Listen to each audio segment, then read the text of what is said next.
మేమే నీకు అమ్మా నాన్న, సరేనా? ఏదైనా సరే మేమే సమాధానిస్తాం.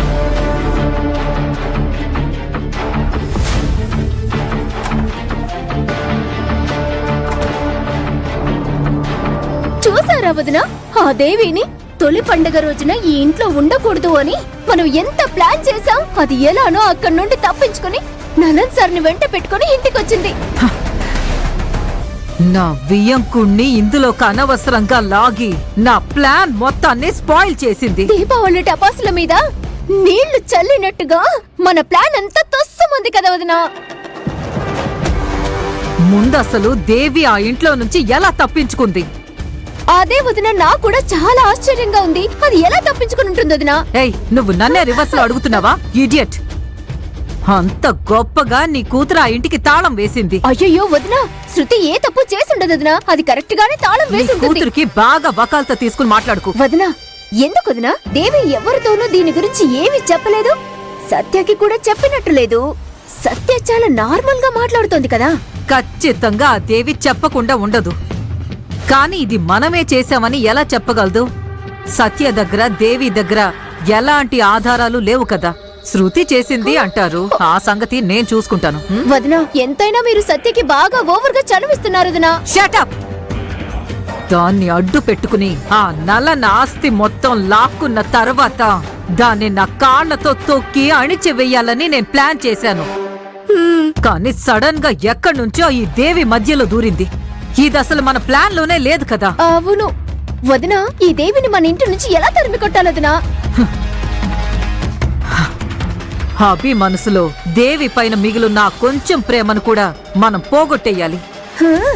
ఆల్రెడీ మనం దేవి పైన విషం చిమ్మి అభి మనసులో ఉన్న ప్రేమని మనం సగం పోగొట్టేశాం. ఇంకొంచెం మాత్రమే ఉంది. త్వరలోనే నేను వేసే ప్లాన్ కి వాడే దేవిని మెడ పట్టుకుని ఇంట్లో నుంచి బయటికి గెంటేస్తాడు. చూస్తూ ఉండు. మీరు చెప్పారు అంటే అది జరిగి తీరుతుంది వదినా.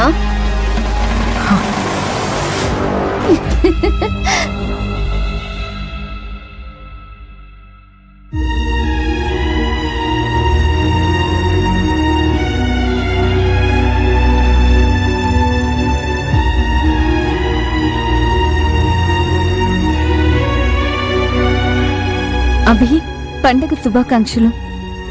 స్వీట్ తినండి.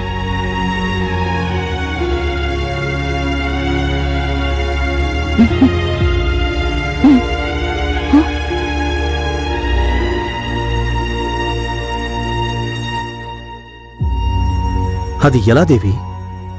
నీ పాటికి నన్ను కొంచెం కూడా గౌరవించకుండా, నాకు ఫోన్ చేసి ఒక్క మాట కూడా చెప్పకుండా ఇంటి నుంచి ఒక రోజంతా బయటకు వెళ్ళిపోయావు. ఇప్పుడేంట్రా అంటే ఏం జరిగినట్లు ఇలా వచ్చేసి చాలా క్యాజువల్ గా పండగ శుభాకాంక్షలని స్వీట్ తినిపిస్తున్నావు. నువ్వు నాతో చెప్పడానికి ఏం లేదా దేవి? సారీ. హే, ఆ సారీ నాకు అక్కర్లేదు. నేనేం చేయనబ్బి.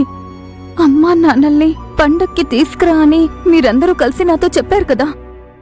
నేనిప్పుడు కడుపుతో ఉన్నాను. అసలు నేను అక్కడికి వెళ్ళి ఎలా తెస్తానని ఆలోచించారా? నేను ఫోన్లో కదా మాట్లాడమని చెప్పాం. ఫోన్ కనెక్ట్ అవ్వడం లేదు కదా అబ్బి. ఓ, అది అమ్మా నాన్న రాకుండా మీకు నా మొహం ఎలా చూపించాలని నేను టెన్షన్లో బయలుదేరాను.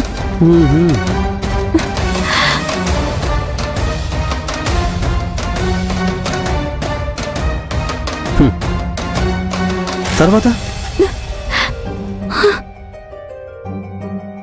ఊరికి వెళ్దామని రాత్రంతా నేను జగదాంబ బస్టాండ్లో కూర్చున్నాను. పండగని రద్దీగా ఉంది. నేను ఊరికి వెళ్లే ముందు వాళ్ళు తీర్థయాత్రల నుంచి తిరిగొచ్చారేమో తెలుసుకుందాం అనుకున్నాను. ఫోన్ చేసి మాట్లాడావా? ఇంకా లేదబ్బి. ఫోన్ కూడా ఇంట్లోనే పెట్టి వెళ్ళాను కదా. ఓ, అయినా సరే అక్కడున్న వాళ్ళ ఫోన్ తీసుకొని ట్రై చేశాను. ఇంట్లో ఎవరు ఫోన్ ఎత్తడం లేదు. కాల్ కట్ చేస్తున్నారు. ఫోన్లో మాట్లాడడానికే ఇష్టపడని మనుషులు నేరుగా వెళ్లి పిలిస్తే వస్తారా చెప్పండి? అంతగా వాళ్ళకి ఇంకా నా పైన కోపంగా ఉందేమో. ఇదంతా ఆలోచించి నేను ఊరికి వెళ్ళలేదబ్బి. నిన్నంతా తినకపోవడం వల్ల నీరసంతో నేను అక్కడే కళ్ళు తిరిగి పడిపోయాను. ఎవరో నన్ను హాస్పిటల్కి తీసుకెళ్లి అడ్మిట్ చేశారు.